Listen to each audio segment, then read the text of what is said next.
Cinco historias cortas de terror. Número 1. La casa donde los pianos tocan solos. Se sabe que los antiguos dueños de esta casa vivieron a finales del siglo XIX. Tenían una hija a la que le gustaba mucho tocar el piano durante el día, y en verdad que era habilidosa. Todavía no se sabe con certeza la causa de su muerte, pero esto causó un gran pesar a los padres, sobre todo porque todavía era una niña. Los moradores de la casa siempre escuchaban unos ruidos extraños como si fueran pasos, procedentes de los cuartos interiores.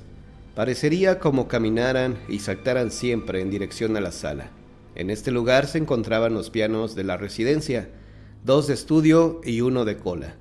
Y asegura la leyenda que se trata de manos infantiles, las que producen unas hermosas notas que se oyen en todo el barrio, embelesando a los vecinos que ya conocen al lugar como la casa donde los pianos tocan solos. Número 2. El fantasma indefenso. Lidia era una niña que habitaba en el campo con su mamá. Tenía 10 años y no asistía a la escuela debido a la pobreza extrema en la que vivía. Entre sus labores se encontraban cosechar maíz, vender algunos frutos en el pueblo y la más difícil, hacerse cargo de sus hermanitos.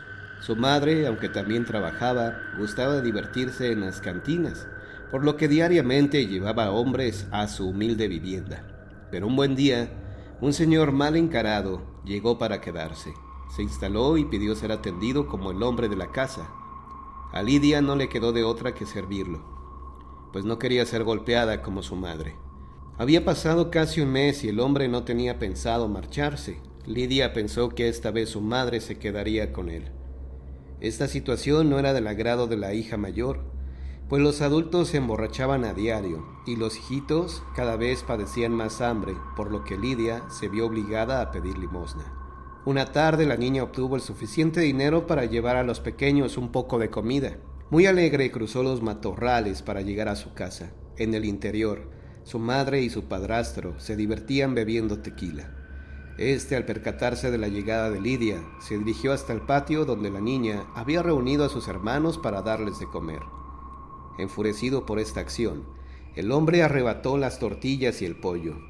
Azotó a los pequeños ante la mirada indiferente de la madre, lo que ocasionó que Lidia se abalanzara contra él para evitar que siguiera golpeando a sus hermanos. El padrastro no medía su fuerza, iba a los efectos del alcohol, tomó a Lidia por el cabello y estrelló su cabeza contra una piedra. Lidia murió al instante. Transcurrieron algunos meses. El hombre y la madre seguían juntos, pero los remordimientos no los dejaban vivir en paz. Decidieron mudarse a la capital, a donde nadie los conociera, pues constantemente los niños decían que veían y platicaban con Lidia. Atemorizados porque el espíritu de la niña se les aparecía para cobrar venganza, huyeron antes de lo planeado. De tal forma que Lidia no tuvo tiempo para hacer pagar al hombre el crimen que había cometido. Debido a las deudas de la madre, su casa fue vendida.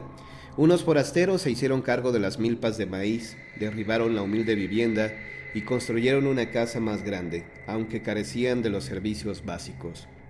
Cuenta la leyenda que el alma de Lidia continúa penando en el lugar, pues su corta edad no le permitió entender que alguien le había quitado la vida. Es por ello que aparece para pedir limosna o un poco de agua para sus hermanitos. Lidia vaga como un fantasma indefenso que no ha podido descansar en paz porque todavía no se ha dado cuenta que ya falleció. Número 3. Cuento de un chaneque. Un anciano y su nieto habitaban en un rancho. En los alrededores vivía un chaneque que le robaba la comida cuando salían de casa. Un día, la abuela fue a cortar hierbas y cuando regresó ya no encontró a su nieto. Le preguntó al chaneque si lo había visto y éste le contestó: Por ahí vi que se fue. La abuela buscó y buscó al niño y no lo encontró. ¿Qué le pasaría?, se preguntó. ¿Se lo comería el chaneque? Fue al pueblo a avisarle al papá del niño y juntos regresaron al rancho. Todavía andaba por ahí el chaneque. «Ayúdanos a recoger la leña», le dijeron, «y la pones cerca de la casa». Al anochecer todos se fueron a dormir. El chaneque se estiró las orejas y se le hicieron tan largas que una la dobló para utilizarla como almohada y con la otra se tapó. Cuando la abuela vio que el chaneque dormía, encendió la leña y huyó con su hijo. ¡Me estoy quemando! ¡Me estoy quemando! Gritó el chaneque. ¡Me quemo arriba! ¡Me quemo abajo! ¡Me estoy quemando! La abuela y su hijo se escondieron en la copa de un árbol. Cuando los otros chaneques oyeron las quejas de su compañero, vinieron corriendo, recogieron las cenizas del chaneque quemado, se las comieron y así revivió el chaneque. La abuela y su hijo se fueron del pueblo y nunca regresaron al rancho. Número 4. Una extraña aparición. En los límites de Puebla, a unos kilómetros de la Ciudad de México, los lugareños de varios poblados que se encuentran en esta zona narran un caso espeluznante, el cual es muy similar a las apariciones del charro negro, con la curiosa característica de que en este caso es una mujer la que se aparece.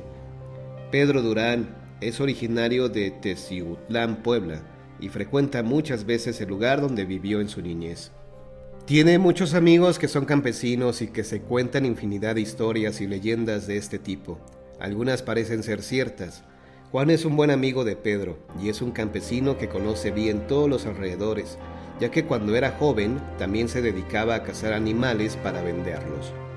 Juan ha conocido a los familiares de aquellos que han querido presumir de mucha valentía y han muerto en el más completo de los misterios. Él nos cuenta que en una ocasión en que dos hombres caminaban por una solitaria vereda, sucedió algo inexplicable. Su amena charla fue interrumpida súbitamente por la aparición sobrenatural de una mujer vestida de negro, quien montaba un caballo.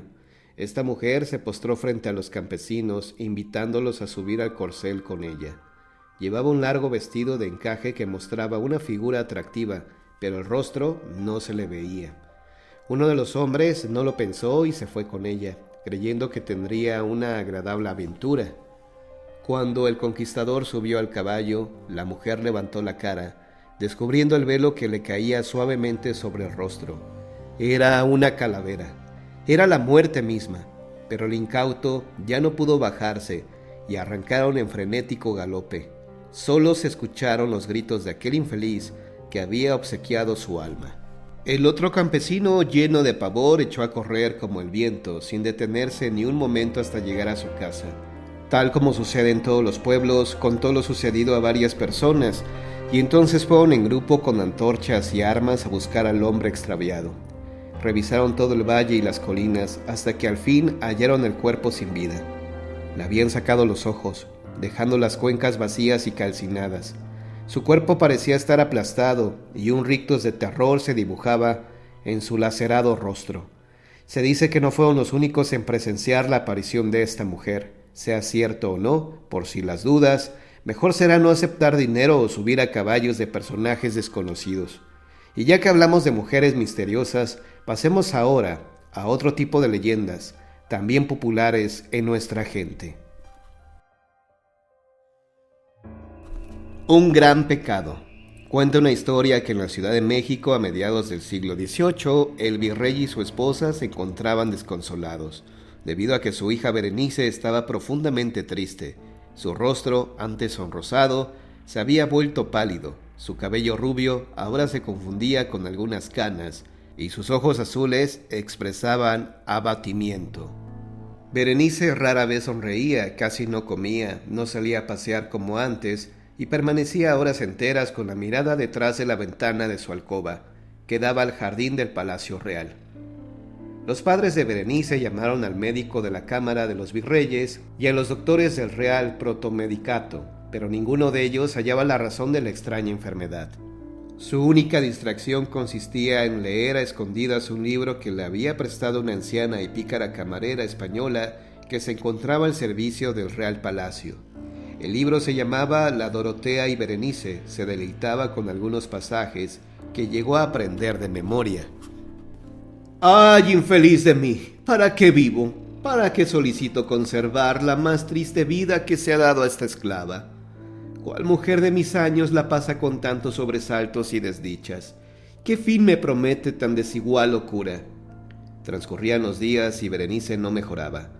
El médico de la cámara aumentó las visitas. Casi todos los días le tomaba el pulso, la hacía enseñar la lengua, auscultaba el estómago y el brazo, la hacía abrir grandes los ojos. En una ocasión, la hija del virrey, no obstante los acertados exámenes y consuelos del doctor, que le aseguraban mejoría, se encontraba más taciturna que en otras ocasiones. «Tengo delirios y mucha sed. Sudo mucho por las noches». El médico de cámara de los virreyes y los doctores del Real Protomedicato discutían en vano. Nadie sabía lo que le acontecía a Berenice. Hubo quien diagnosticó tiricia, otros tuberculosis, unos más que locura mansa, pero todos coincidieron con que la muchacha moriría sin remedio. El virrey y la virreina hicieron llamar a un sacerdote para que su hija se confesara, pero la angustia de todos creció, ya que la muchacha no quería hacerlo. Nada parecía convencerla. Pasaron los meses, y Berenice, cada vez más seca y triste, fue vista cierto día por el capellán, quien de manera persuasiva obligó a la melancólica y afligida pecadora a confesarse, y el gran pecado, raíz y motivo de la tristeza y melancolía de la señorita, salió por fin de la oscuridad, haciendo temblar al capellán, al virrey, a la virreina, a las damas y pajes de la corte, y por último a las dueñas y beatas, que persignándose salieron a toda prisa por los corredores del Real Palacio y se dedicaron a difundir la tremenda noticia. La hija del excelentísimo señor virrey de la Nueva España estaba poseída por Satanás. Al poco tiempo de confesarse, el color sonrosado de Berenice tiñó el blanco de su rostro, las canas que tenían desaparecieron y en sus ojos azules se reflejó un gran regocijo. El capellán absolvió a Berenice del gran pecado. Meses después, Berenice contrajo nupcias con un humilde joven jardinero del Real Palacio, Juanillo, un negro hijo de un esclavo.